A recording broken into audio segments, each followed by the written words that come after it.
Bismillahirrahmanirrahim.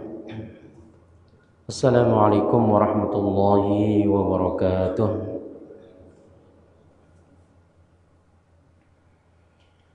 Alhamdulillahi rabbil alamin. Wa bihi nasta'inu ala umuri dunya waddin. Wassalatu wassalamu ala asyrafil anbiya'i wal mursalin wa ala alihi wa sahbihi ajma'in.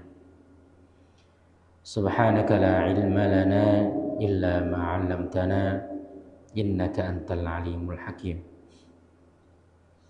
Rabbi shrah li sadri wa yassir li amri wahlul 'uqdatam min lisani yafqahu qawli.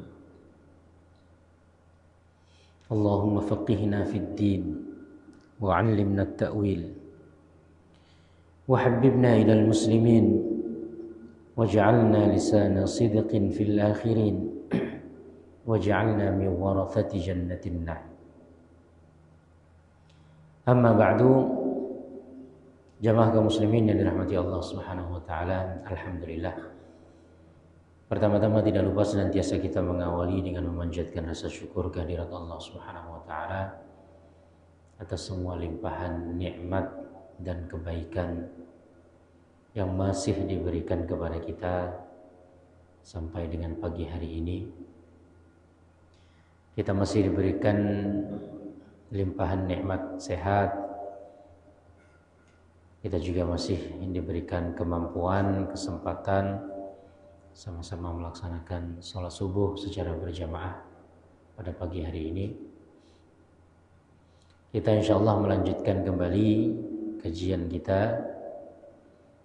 Selasa pagi kita mengkaji kitab Saidul Khatir, kitab yang ditulis oleh Al-Imam Abdurrahman Ibnul Jauzi rahimahullahu ta'ala. Kitab ini berisi tentang renungan-renungan kehidupan sebagai bentuk nasihat atau wejangan untuk kita semuanya agar bisa menjalani kehidupan ini dengan baik. Maka terjemahannya itu apa judulnya? Buku itu judulnya apa? Diterjemahkannya Kiat Sukses, Kiat Cerdas ya, Jalani Hidup. Nah, jadi judul aslinya Saidul Khatir ya, bahasa Arab. Diterjemahkan seperti itu. Oke, kita akan lanjutkan saja. Sampai halaman berapa terakhir? Ada yang ingat? Pak Indra lagi sakit. 119 112. Nanti Bang Rizal ganti ya. Antum baca. Sudah tahu sampai mana? Oke, ya silakan antum baca. Dari paragraf berapa? Judul baru tuh ya? Oke, silakan.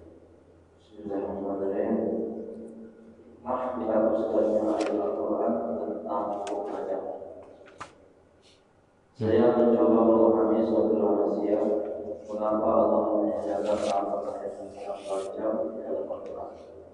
Meski demikian, atas dasar ijma' atau kesepakatan ulama, hukuman itu tetaplah berlaku. Saya akhirnya menemukan dua kesimpulan tentang hal itu. Pertama, penghapusan itu merupakan bentuk kasih sayang Allah pada kebanyakan, agar mereka tidak merasakan suatu beban yang sangat berat. Oleh karenanya, dia menyebutkan hukuman jil, cambuk atau bukan najam, ilfari atau hingga dewasa. Hal itu merupakan dialektika atau cara Allah Subhanahu wa taala bertutur dalam menetapkan sesuatu bagi manusia. Bila apa yang hendak ditetapkannya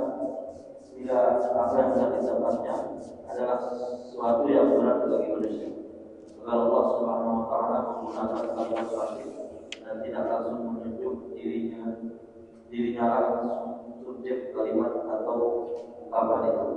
Seperti pada perintah puasa telah diwajibkan bagi berpuasa. Al-Baqarah 183. Oke. Rajam, apa itu rajam? Cambuk. Rajam cambuk.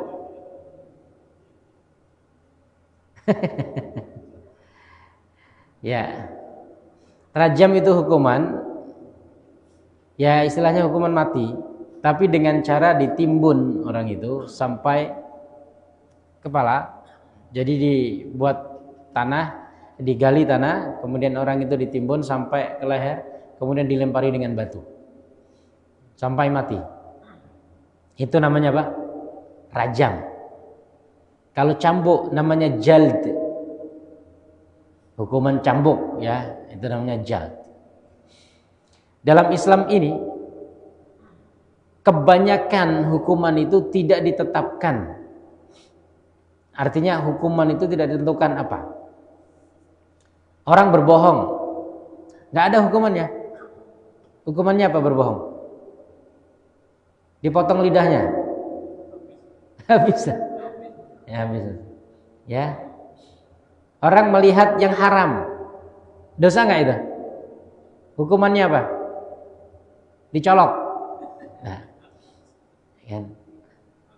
Atau jadi orang nggak sholat, semuanya ya. Hukumannya apa? Nggak tahu. Jangan ngarang. Oke, jadi dalam Islam ini kebanyakan hukuman itu tidak ditentukan. Artinya suatu kesalahan atau dosa atau dalam tanda petik pidana gitu ya, itu kebanyakan tidak disebutkan hukumannya. Bahkan kebanyakan hukumannya itu di akhirat nanti, kan gitu ya. Orangnya nggak sholat, hukumannya di akhirat nanti, ya toh. Nggak puasa, hukumannya di akhirat nanti. Yang nggak zakat, hukumannya di akhirat nanti, kan kayak gitu. Jadi di dunia itu kayak nggak ada konsekuensi hukum, kayak nggak ada. Tetapi ada 6, sebagian mengatakan 5, sebagian mengatakan 6. Itu jenis dosa atau kesalahan yang ditetapkan hukumannya. Namanya hudud. Apa? Hudud, ya. Hudud. Jadi hudud itu dosa yang ketentuan hukumannya ditentukan, dan itu cuma ada 6. Yang lain-lain kebanyakan ya dosa atau kesalahan itu nggak ditentukan hukumannya. Tetap ada hukumannya, tapi nggak ditentukan. Yang pertama, kebanyakan hukumannya nanti di akhirat. Yang kedua, kalaupun ada di dunia dikembalikan kepada penguasa. Siapa yang berkuasa, dia berhak menentukan hukumannya apa, begitu loh. Tapi ada 6 yang ditentukan hukumannya. Yang pertama apa? Hah? Mencuri, hukumannya dipotong tangan, ya kan itu ya? Jelas. Dalilnya apa? Was-sariqu was-sariqatu faqta'u aydiyahuma jazaan bima kasab. Jadi orang perempuan, laki-laki dan perempuan, ya, apabila mencuri maka potong tangannya. Nah, jadi jelas ditentukan di situ. Tadi sementara orang yang berbohong nggak ada potong lidahnya, nggak ada. Quran hadis nggak mengatakan itu. Sehingga hukumannya apa? Ya tergantung nanti kalau semuanya penguasa mau menetapkan hukumannya apa silakan. Tapi Al-Quran tidak menetapkan. Itu ya, itu namanya yang ditetapkan namanya hudud. Pertama tadi mencuri. Kedua apa? Berzina. Hukumannya apa? Dirajam. Yakin? Berzina hukumannya dijald, dicambuk. Dalilnya az-zaniyatu waz-zani asri.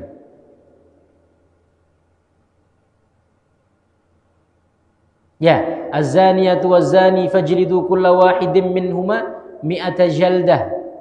Berzina perempuan, berzina laki-laki, maka cambuklah keduanya dengan 100 kali cambukan. Nah kan disebutin tuh. Ini dalil disebutin dengan jald. Jadi berzina dicambuk. Oke ya.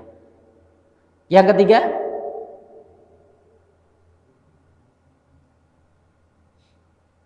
apa? Apa? Membunuh hukumannya dibunuh. Siapa yang bunuh? Orang yang membunuh dibunuh. Yang bunuh siapa? Kan yang dibunuh sudah mati. Ya. Yang membunuh, ya, itu namanya qisas. Ya kan? Qisas. Kutiba alaikumul qisasu fil qatla. Diwajibkan kepada kamu qisas dalam masalah orang-orang yang terbunuh. Artinya yang menetapkan pembunuh, yang membunuh nanti penguasa, ya kan gitu ya. Artinya kalau terbukti dia membunuh dengan sengaja dengan berbagai, maka nanti hukumnya dibunuh. Kemudian qisas deh. Apa lagi? Tadi saya sampaikan ada 5. Yang pertama mencuri, berzina, minum khamr. Minum khamr apa hukumannya? Tidak pernah ya? Hah?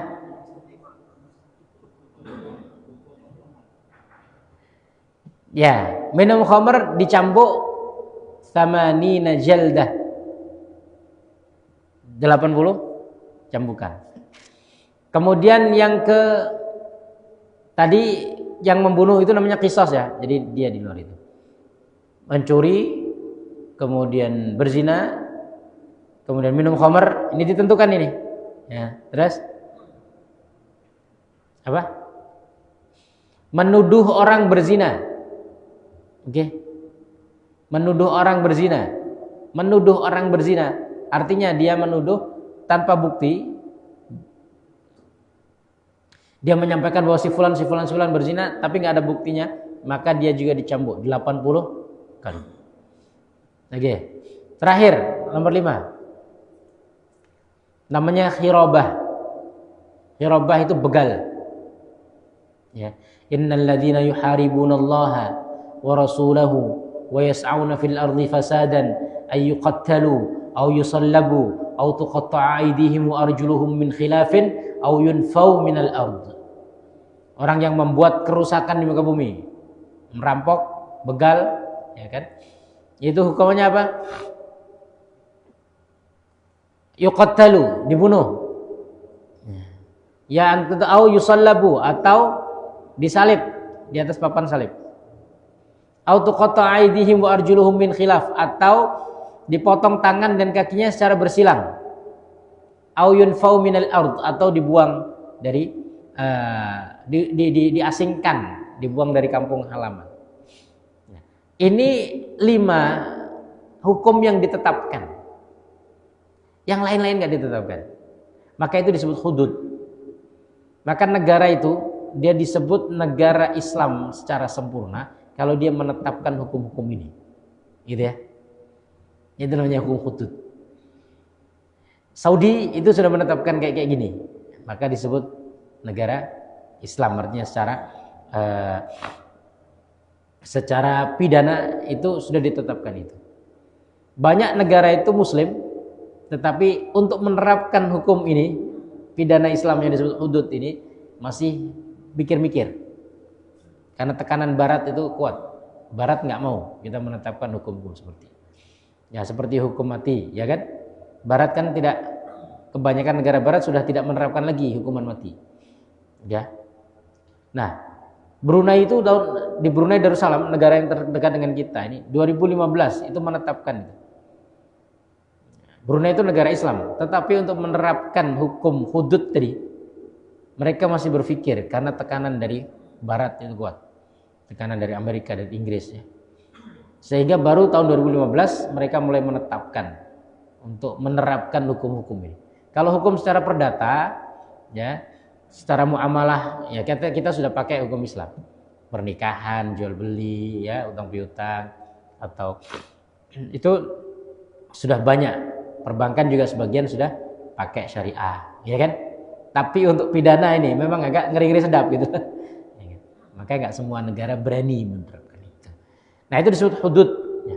Nah, berzina itu hukumannya memang ada 2. Satu namanya jald. Az-zani itu az-zani fajlidu kulla wahidin minhuma mi'ata jald. Jadi dicambuk 100 kali. Tetapi ada juga hukuman yang disebut dengan hukuman rajam. Nah, tapi hukuman rajam ini sekarang ini nggak ada di Quran. Oke. Jadi kalau antum nyari hukuman rajam bagi pezina tadi itu nggak ada. Di Quran sekarang nggak ada. Adanya apa? Jald, dicambuk 100 kali. Oke. Nah, kenapa nggak ada? Sebagian ulama mengatakan dulu pernah ada. Jadi hukuman rajam itu ayatnya di Quran nggak ada. Sekarang ya. Ya, antum silakan cari. Ya, kalau antum nyari berarti kan harus khatam Quran kan? Nah, silakan cari supaya antum baca Quran. Supaya khatam. Cari. Ada nggak hukuman rajam di Quran? Nggak ada. Tetapi sebagian ulama berpendapat pernah ada. Jadi Al-Quran itu ada sebagian ayat yang oleh para ulama dikatakan dia dimansuh, dihapuskan ayatnya. Jadi itu kajian khusus dalam ilmu ulumul Quran atau dalam kajian tafsir. Ada satu tema namanya tema nasakh dan mansuh. Pernah dengar? Tidak pernah dengar ya? Nasakh dan mansuh. Nasakh itu artinya menghapus, mansuh yang dihapus. Jadi dalam Islam ini ada hukum-hukum yang dulu boleh, kemudian jadi nggak boleh, oke? Atau hukumnya dulu nggak boleh, jadi boleh. Dulu khamr itu boleh, kemudian dihapuskan, jadi nggak boleh. Itu namanya nasakh mansuh. Ziarah kubur itu dulu nggak boleh, kemudian boleh, ya kan? Itu nasakh mansuh. Oke ya? Gitu. Contohnya itu. Nah, ayat-ayat Al-Quran itu juga ada yang seperti itu. Ada setidaknya 3 atau 4 kualifikasi. Ada ayat Quran itu yang dihilangkan, dimansuh lafalnya, tetapi hukumnya tetap berlaku. Jadi di Quran itu kita nggak menemukan lagi ayatnya, tetapi ulama sepakat hukumnya masih ditetapkan, masih ada gitu. Di antaranya hukum rajam ya. Jadi dulu ada ayat yang berbunyi kayak gini. Ini ayat ini udah nggak ada. Ayatnya bunyinya gini. Asy-syaikhu wasy-syaikhatu idza zanaya farjumuhumal battah. Ya. Ini ayat Quran dulu. Sekarang antum nyari nggak ada. Artinya begini. Seorang lelaki dan perempuan yang tua, maksudnya tua itu sudah menikah. Apabila keduanya berzina, maka rajamlah mereka. Oke ya? Ini ayat lafalnya tadi, asy-syaikhu wasy-syaikhatu idza zanaya farjumuhumal battah. Ini redaksi ayatnya. Artinya atau kandungan maknanya berarti hukum apa? Hukum rajam, ya tak? Jadi laki-laki dan perempuan yang sudah menikah, apabila mereka berzina, maka rajamlah. Timbun sampai ke leher, kemudian lempari dengan batu sampai mati. Oke. Nah, ayat ini sudah nggak ada. Jadi ketika Rasulullah terakhir membacakan ayat Quran di hadapan para sahabat, itu sudah nggak ada ayat ini. Maka ulama-ulama mengatakan ayat ini terhapus. Ya, ayat ini terhapus. Tetapi hukum ayat ini masih berlaku. Oke? Jadi hukum rajam itu masih berlaku, tapi ayatnya enggak ada lagi. Ada kebalikannya. Ayatnya ada, tapi hukumnya enggak berlaku. Ayatnya itu masih ada. Kita baca. Tapi hukumnya tidak berlaku. Apa contohnya? Pengharaman khamr itu tahapannya 4 kali. Yang ayat-ayatnya itu masih ada di dalam Quran. Contohnya, yas'alunaka 'anil khamri wal maisir qul fihima itsmun kabirun wa manafi'u lin-nas wa itsmuhuma akbaru min naf'ihima. Mereka bertanya kepadamu tentang khamr dan judi. Katakanlah di dalam keduanya ada kebaikan yang banyak. Ada dosa besar dan ada kebaikan yang banyak. Dan dosanya lebih besar daripada, atau keburukannya lebih besar daripada kebaikannya. Ayat ini ada nggak keterangan khamr itu haram? Ada nggak? Mereka bertanya kepadamu tentang khamr dan judi. Katakan, di dalam keduanya itu ada keburukan yang besar dan ada manfaat yang banyak. Keburukannya lebih banyak daripada manfaatnya. Redaksi ini ada nggak arti bahwasanya khamr itu haram? Nggak ada tuh? Nggak ada. Tapi khamr haram nggak? Yakin? Kan belum pernah nyoba.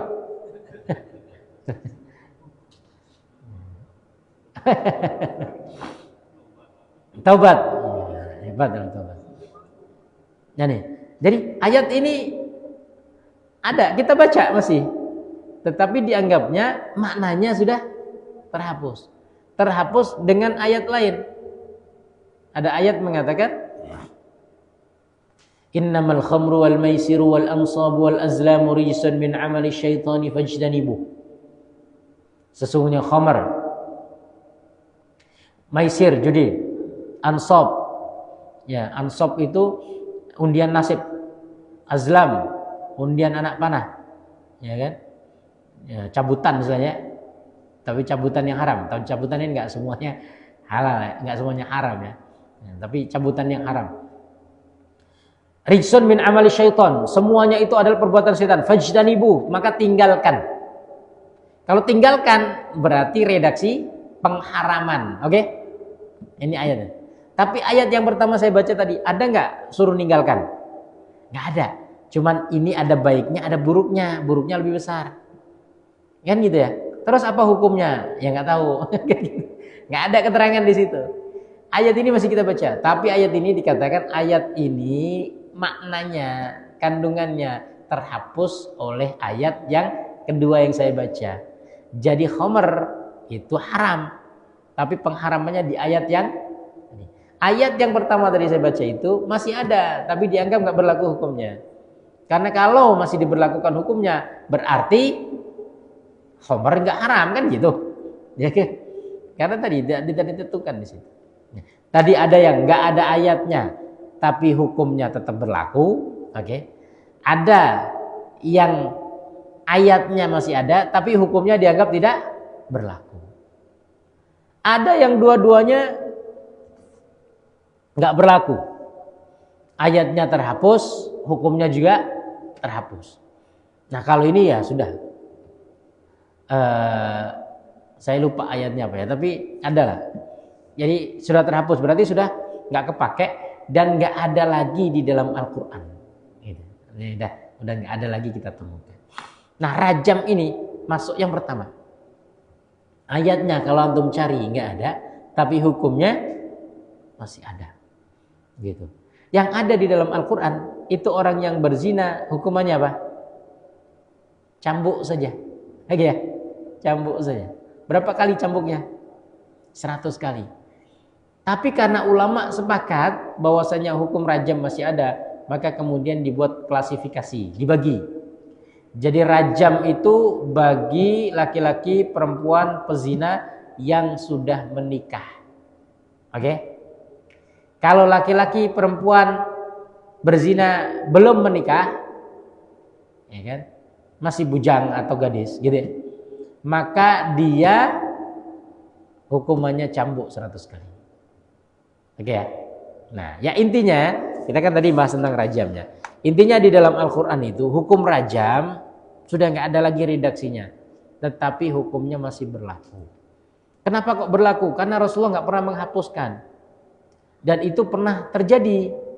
Setidaknya ada 2 kali kejadian di mana Rasulullah SAW merajam sahabat yang melakukan dosa, terutama dosa zina.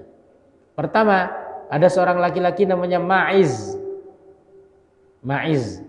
Ma'iz ini datang kepada Nabi mengaku dia berzina. Rasulullah, saya berzina, bersihkan diri saya. Itu ini. Orang zaman dulu kayak gitu Pak, dosa tapi jujur dia. Ya kan? Jadi kenapa kok dia sampai mau mengakui di hadapan Nabi? Karena bagi mereka seberat apapun hukuman di dunia lebih ringan daripada hukuman akhirat. Sehingga sahabat-sahabat itu rela, pokoknya mau dihukum apapun, sampai dihukum bunuh, ya, dirajam, dilempar batu, nggak apa-apa. Yang penting di akhirat bersih. Karena hukuman di dunia yang hudud dia itu membersihkan pelakunya nanti di akhirat. Artinya udah enggak. Tapi kalau orang berzina nggak ngaku sembunyi-sembunyi, ya kan, nggak dihukum di dunia, maka di akhirat siap-siap. Maka para sahabat itu rela dia, berani dia ngaku, rela dia dihukum bahkan dirajam, demi apa? Demi supaya di akhirat nanti nggak kena lagi. Nah, Ma'is ini salah satunya. Datang kepada Nabi, Rasulullah, bersihkan diriku. Ngapain dibersihkan? Aku berzina. Rasulullah noleh ke kiri, dicari sama dia, kan? Jadi Rasulullah itu kan tidak mau lah menghukum orang sampai hukum rajam, kan? Rasulullah sayang kepada kita. Coba dilemparin batu sampai mati, kan nggak tega juga gitu. Tapi orang ini kalau sudah ngaku ya harus ditetapkan hukumannya, kan begitu. Tapi Rasulullah itu pertama mendengar itu kayak pura-pura nggak dengar. Kenapa? Karena kalau Rasulullah dengar itu harus diterapkan, ya kan begitu. Maka Rasulullah noleh ke kiri, ya kan. Kemudian Ma'is ngambil dari kiri, Rasulullah, aku berzina. Rasulullah noleh lagi ke kanan, ya kan? Jadi dikejar Nabi itu. Maka sahabat itu kayak gitu. Sahabat itu manusia biasa, mereka juga berdosa. Tapi yang membedakan dengan kita itu hatinya. Mereka berdosa, tapi hatinya bersih. Sehingga mereka mengaku, mereka rela dihukum, gitu kan. Kita kadang-kadang sudah jelas-jelas itu berdosa, dan ngaku juga, ya kan. Sembunyi-sembunyi, gitu. Ya kan. Lah udah jelas terang benderang, ya kan. Kadang-kadang ngelihat pejabat-pejabat sebagian ini, udah jelas korupsi, nggak ngaku juga, kan? Gitu, nggak malu. Nah, sahabat-sahabat dulu gitu. Akhirnya keempat kalinya Rasulullah baru bertanya. Maka orang yang berzina itu kan harus ada 4 saksi, ya tak? Karena untuk memastikan, karena ini pertama, ini dosa yang menjijikkan, oke ya? Dosa ini, ada dosa itu yang ya biasa, tapi dosa ini, zina, dosa menjijikkan. Artinya dosa itu ketika dilakukan sudah aib nempel itu nggak bisa hilang gitu. Ya? Nah, maka naudzubillah, mudah-mudahan Allah hindarkan kita semua. Ya, jadi ini dosa yang menjijikkan, menghinakan. Yang kedua, hukumannya juga berat. Gitu. Maka untuk menetapkan itu saksinya harus kuat. Karena kalau enggak, orang kan bisa nuduh sembarangan, ya tak? Untuk menjatuhkan harga diri seseorang, udah ini aja, dituduh aja berzina. Contoh, ini kita nggak tahu ya benar apa salah. Mantan Gubernur Jawa Barat, ya? Tahu siapa namanya? Ngikutin berarti kan? Alhamdulillah. Ya, ngikutin juga. Nah, ini kan kita nggak tahu. Kalau nggak dicari benar-benar apa namanya saksinya, orang bisa dengan mudah. Ini orang yang menjatuhkan harga diri seseorang, tuduh aja dia berzina, ya kan? Tuduh ada dia ini tuduh, nah itu sudah. Maka harus 4 saksinya. Kalau dia walaupun benar-benar berzina, tapi tidak bisa mendatangkan 4 saksi, yang menuduh malah dihukum, gitu. Itu tadi dicambuk dia 80 kali. Tadi ya, jadi yang hudud tadi kan ada ya, menuduh berzina. Jadi berzina itu dicambuk 100 kali atau dirajam. Menuduh berzina kalau nggak ada saksinya dicambuk 80 kali. Walaupun bisa jadi benar yang dilakukan. Jadi saya semuanya melihat ada orang berzina, saya sendiri melihat dengan mata kepala saya sendiri. Saya lapor ke hakim kan semuanya kan, atau ke penguasa. Oh, saya ngelihat itu si fulan berzina. Beneran? Ya beneran. Ente ngeliat beneran dengan mata kepala sendiri. Oke, datangkan saksi yang lain 4 orang. Saya ngelihatnya sendiri. Kamu kan? Saya dicambuk jadinya. Gitu. Karena menjaga harga diri orang, menjaga martabat orang. Karena kalau nggak seperti itu, orang bisa dengan mudah menuduh orang lain berzina sehingga jatuh harkat martabat orang. Ya sekarang ya kayak itulah. Maksudnya kayak dulu ada pebulu tangkis itu kan, Taufik Hidayat, Nah, kan? Tak tahu juga tuh. Karena sekarang orang kadang-kadang, ya mohon maaf, ini saya nggak tahu benar masalahnya ya. Tetapi ya tuduhan berzina itu kan salah satu cara menjatuhkan harga diri seseorang. Bisa jadi ada lawan politik, bayar orang untuk ngaku pernah berzina dengan dia kan, akhirnya atau saingan bisnis atau saingan kerjaan ya kan, bayar orang aja suruh ngaku dia berzina, akhirnya harkat martabat orang jatuh. Maka Islam menjaga itu harus mendatangkan berapa? 4 saksi. Dan 4 saksi itu harus melihat dengan mata kepala sendiri seperti masuknya pedang ke dalam sarungnya. Ya kan? Mohon maaf kalau cuma ngelihat kaki nempel, ya kan gitu ya. Ada kaki saling menindih gitu. Itu belum. Aku melihat kakinya itu tindih-tindihan semuanya. Nah, itu enggak diterima. Melihat beneran seperti ngelihat pedang masuk sarungnya. Ini hampir mustahil. Maka menetapkan hukuman zina, mohon maaf ya, itu hampir mustahil. Karena harus 4 saksi melihat seperti itu. Ya kan? Walaupun mohon maaf, walaupun kejadiannya ada seumpamanya ya. Semuanya kejadian itu benar, tapi kita cuma sendirian ngelihat atau cuma berdua ngelihat atau ngelihatnya ya nggak terlalu jelas. Maka nggak akan ditetapkan hukuman rajam itu. Tapi kalau ngaku, ya sudah akan ditetapkan. Nah, Ma'iz ini datang kepada Nabi, ngaku, ya Rasulullah, aku berzina. Rasulullah noleh sana, noleh sini sampai 4 kali. Baru setelah 4 kali Ma'iz memberikan pengakuan, maka Rasulullah menganggap ini orang seperti mendatangkan 4 saksi. Ya kan gitu ya? Maka sekali dia ngaku, Rasul belum menerima. Rasulullah pura-pura nggak dengar, noleh Rasulullah. Kemudian kedua Rasulullah noleh lagi, ketiga Rasulullah noleh lagi, keempat baru ditanya. Ya kan? Artinya keempat ini seakan-akan sudah, berarti sudah ada 4 saksi ini. Kan gitu ya? Maka Rasulullah nanya, "Afika junun?" Wahai Ma'iz, kamu gila nggak gitu? Artinya mohon maaf, kalau dia berzina tapi dalam keadaan gila, kan nggak dihukum kan? Orang gila ya nggak ada hukuman gitu. Afika junun, kamu gila apa enggak? Enggak Rasulullah, saya waras, ya kan? Saya normal. Apakah kamu lagi mabuk? Enggak, saya sehat ini. Saya waras, saya lagi normal, ya kan?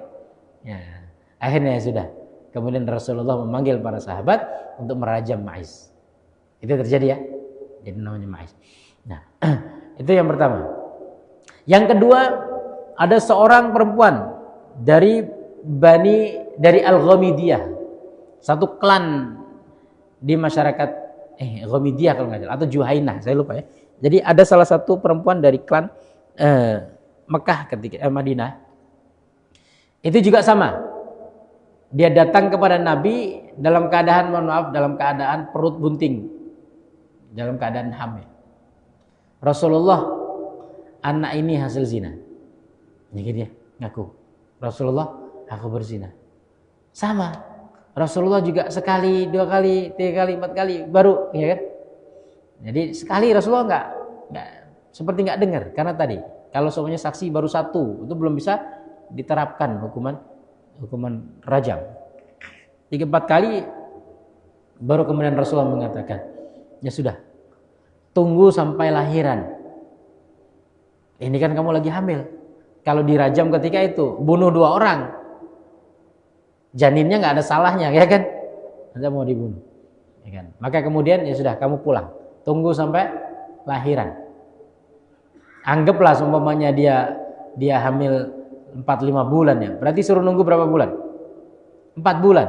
4 bulan itu orangnya lagi datang lagi setelah lahiran. Bayangin ya. Maka sahabat-sahabat Nabi itu luar biasa. Ya, kita udah pura-pura lupa ya kan berbulan-bulan. Ini setelah lahiran datang lagi kepada Nabi. Ya Rasulullah, aku sudah lahir. Ya, udah lahiran. Dia siap untuk dihukum rajam. Siap untuk dihukum rajam. Kata Nabi, siapa yang mau nyusui anakmu kalau kamu dirajam sekarang? Oh gitu ya. Jadi gimana? Susui, ya kan? Nyusui. Sampai kapan nyusuinya? Sampai bisa disapih. Berapa tahun itu? 2 tahun. Bayangin ya. Itu pun dia nggak lupa, Pak. Ingat lagi, setelah 2 tahun anaknya sudah bisa disapi, datang lagi kepada Nabi. Rasulullah, anakku sudah bisa disapi, sudah tidak nyusu lagi. Ya, sudah megang roti anaknya, sudah bisa makan sendiri. Kata Nabi, siapa yang mau ngasuh anakmu? Ya kan, memang sudah bisa dilepas. Siapa yang mau ngasuh? Akhirnya Nabi kemudian bertanya kepada sahabat, ada nggak yang siap untuk mengasuh anak ini? Kata sebagian sahabat, Rasulullah, saya siap mengasuh. Nah, maka ketika sudah ditemukan orang yang bisa ngasuh anaknya, dilepas, kemudian perempuan ini dirajam. Ketika dirajam, dilempari batu kan? Ada salah satu lemparan itu batu yang muncrat darahnya mengenai Umar bin Khattab. Ya. Sebagian mengatakan mengenai Khalid bin Walid, tapi saya anggap mengenai Umar bin Khattab. Ketika Umar bin Khattab melempar kan, muncrat darah mengenai dia kan. Umar kan marah, darah najis. Ini darah pezina, ya kan gitu ya. Artinya ini darah pezina, kayak jijik Umar kan. Umar mengumpat. Nabi marah sama Umar. Umar jangan kayak gitu. Orang ini sudah diterima taubatnya sama Allah. Walaupun dia pernah berbuat dosa, dia pernah berzina, tapi taubatnya sudah diterima oleh Allah. Yang kalau dibagikan kepada seluruh penduduk Mekah, itu penduduk Mekah semuanya dosanya habis. Ya gitu ya. Artinya saking besarnya ampunan yang Allah berikan, kalau ampunan itu dibagi kepada seluruh penduduk Mekah, semua penduduk Mekah itu hilang dosa-dosanya. Ya kan? Nah, akhirnya kemudian dia mati. Nah, maka di sini jadi hukuman dunia itu, hukuman hudud tadi ya, dia menghapuskan hukuman akhirat. Nah, sahabat-sahabat itu rela dihukum sedemikian rupa berat ya, karena tadi mereka berharap di akhirat tidak kena lagi. Itulah yang membuat keimanan sahabat itu beda dengan keimanan kita. Bisa jadi ibadahnya itu ya nggak jauh-jauh dari kita sebagian ya kan. Mereka juga na'udzubillah ya kan, kita kan tidak sampai pezina, mereka sampai berzina ya kan. Tetapi mereka jauh lebih mulia dari kita karena mereka apa? Mengakui siap dihukum.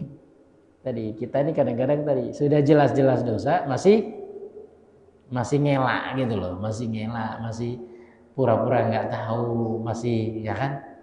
Nah, ini rajam. Nah, jadi rajam itu tidak ada lagi ayatnya dalam Al-Quran, tetapi hukumnya masih tetap karena hadis-hadis yang ada tadi nggak pernah dihapus, sehingga hadis ini masih berlaku. Sementara ayat di Qurannya memang sudah nggak ada. Nah, apa hikmahnya di dalam Al-Quran itu hukum rajam itu nggak ada lagi ayatnya? Saya mencoba memahami satu rahasia, mengapa Allah menjadikan lafal ayat tentang rajam dalam Al-Quran. Meski demikian, atas dasar ijma atau kesepakatan ulama, hukuman itu telah berlaku. Saya akhirnya menemukan 2 kesimpulan. Pertama, penghapusan ini merupakan bentuk kasih sayang Allah kepada hambanya agar mereka tidak merasakan suatu beban yang berat. Jadi, gini, kalaupun hukumannya itu ada, tetapi ayatnya nggak ada, itu kan lebih ringan. Jadi ketika kita membaca Quran itu tidak melewati ayat-ayatnya gitu. Karena kita membaca tentang hukuman-hukuman yang berat kayak gitu kan, kita bacanya aja udah ngeri-ngeri kan. Nah, di rajam, di ini dan lain sebagainya kan. Jadi agak-agak menakutkan. Maka kasih sayang Allah kepada kita supaya tidak takut atau tidak nambah beban dengan bacaan hukum-hukum yang seperti itu, sehingga ya dihapuskan ayatnya, tapi hukumnya masih ada. Yang kedua sudah dibaca tadi. Sampai mana? Sampai Al-Baqarah ya. Nah, yang kedua, ini masih yang pertama ya. Ayat Quran itu kadang-kadang gini. Antum yakin nggak Allah maha kasih, maha sayang? Allah pengasih penyayang. Ya. Apa bentuk kasih dan sayang Allah? Salah satu apa di antara bentuk kasih sayang Allah? Banyak ya. Di antara bentuknya kasih sayang Allah itu, jadi tidak menetapkan sesuatu yang berat. Kalau menetapkan sesuatu yang berat, berarti kayak nggak sayang kan gitu. Maka ketika Allah menetapkan sesuatu yang berat atau mewajibkan sesuatu, itu seringkali digunakan dengan redaksi samar. Contoh ya, diwajibkan bagi kamu dengan Allah mewajibkan atas kamu. Itu sama enggak? Bapak-bapak pernah nggak belajar bahasa Indonesia ini tentang kalimat pasif? Kalimat pasif dengan kalimat aktif ya. Kalimat pasif, saya melihat fulan ya, saya melihat fulan. Terus saya memukul fulan. Nah, kalimat pasif, fulan dipukul, gitu ya. Apa sih bedanya kalimat pasif dengan kalimat aktif? Biasanya kalimat pasif itu digunakan untuk menyamarkan sesuatu. Karena apa? Karena mungkin subjeknya itu nggak patut untuk disebutkan. Artinya, seumpamanya nih, ada seorang tokoh terpandang gitu ya, mukul saya. Si fulan mukul Jauhar. Itu pasti kan udah wah si fulan ini yang katanya ya kan dia mulia katanya ini kok mukul. Tapi kalau sebenarnya Jauhar kemarin tuh dipukul orang. Gitu. Ya. Kan kita menutupi orang itu ya. Jadi apa ya? Jadi menyamarkan untuk menjaga nama orang itu. Itu kan salah satu fungsinya kalimat pasif. Jadi menyamarkan gitu. Jauhar kemarin dipukul sama orang. Ya kan? Dipukul. Ya dipukul. Siapa yang mukul? Anda tahu kan itu. Tapi kalau langsung tadi ya, si fulan mukul Jauhar. Berarti kan ini langsung disebutkan. Oh, selama ini yang katanya ya kan? Ya. Nah, ketika Allah itu Maha Pengasih, Maha Penyayang, itu kan diantara bentuk kasih sayang itu tidak memberikan beban berat. Semuanya, Allah mewajibkan kepada kita puasa. Katanya Allah sayang, tapi mewajibkan. Jadi kan kayak gitu ya. Maka redaksinya itu ganti. Hai orang-orang yang beriman, diwajibkan atas kamu berpuasa. Yang mewajibkan siapa? Oh, enggak tahu kan gitu ya. Kalau kita redaksinya kan siapa yang mewajibkan ya? Enggak tahu. Padahal ya ujungnya Allah juga yang mewajibkan kan. Tapi dengan redaksi dibuat pasif itu untuk menyamarkan ya kan. Jadi Allah itu tetap sayang sama kamu. Tapi karena Allah ya ingin juga kan memberikan aturan sehingga Allah mewajibkan. Tapi supaya tidak kesannya Allah itu garang dengan kita ya kan, maka dibuat redaksi tadi diwajibkan atas kamu. Bisa dipahami tidak? Gitu ya. Jadi itu kalimat pasif diwajibkan. Jadi subjeknya dihilangkan. Nah, salah satu manfaat atau salah satu hikmahnya subjek itu dihilangkan itu tadi untuk menunjukkan Allah itu tetap sayang. Ya, sehingga diwajibkan. Tapi kalau Allah mewajibkan, kayak Allah nggak sayang ini. Kalau sayang ya nggak usah wajibkan dong, ya kan? Dikasih apalah reward gitu aja kan. Nah, maka dibuat redaksi yang tadi, redaksi pasif, diwajibkan atas kamu berpuasa. Kan seperti itu ya. Oke. Nah, rajam juga begitu. Dia nggak disebutkan di dalam Al-Qur'an itu, tapi walaupun hukumnya masih ada, itu juga salah satunya sebagai bentuk kasih sayang Allah. Karena hukuman ini berat. Hukumannya ini luar biasa ya. Sehingga kalau Allah menetapkan hukuman itu dengan redaksi yang ada kayak Allah tuh nggak sayang, kayak Allah jahat gitu. Ya, walaupun ya sebenarnya nggak juga. Maka dibuat redaksi itu nggak ada, walaupun hukumannya tetap ada berlaku. Oke? Nah, ini yang bisa kita kaji ya hari ini ya. Sudah syuruh. Jadi intinya seperti itu. Jadi dalam Allah menetapkan sesuatu, menghilangkan sesuatu, itu pasti ada hikmahnya. Nah, di antara hikmah kenapa ayat rajam itu enggak ada walaupun hukumnya ada, ya tadi ya, supaya kita tetap ya berpandangan bahwasanya Allah itu sayang kepada kita. Nah, kemudian yang kedua yang terakhir nih, jadi hukum rajam itu tetap ada walaupun enggak ada ayatnya. Karena banyak orang kemudian sekarang menolak hukum rajam. Karena apa alasannya? Nggak ada di Quran kan gitu ya? Nggak ada di Quran kok. Ya gitu. Padahal ya tadi kalau kita mengkaji lebih dalam lagi sebenarnya ada ayat-ayat Quran tadi yang nggak ada redaksinya, tetapi hukumnya tetap. Kenapa tetap? Karena ijma ulama sepakat hukumnya itu masih berlaku. Nah, kalau orang sekarang mengatakan tidak berlaku karena tidak ada lagi ayatnya, ini kan menyelisihi kesepakatan ulama.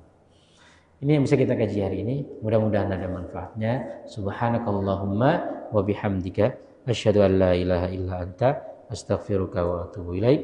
Assalamualaikum warahmatullahi wabarakatuh.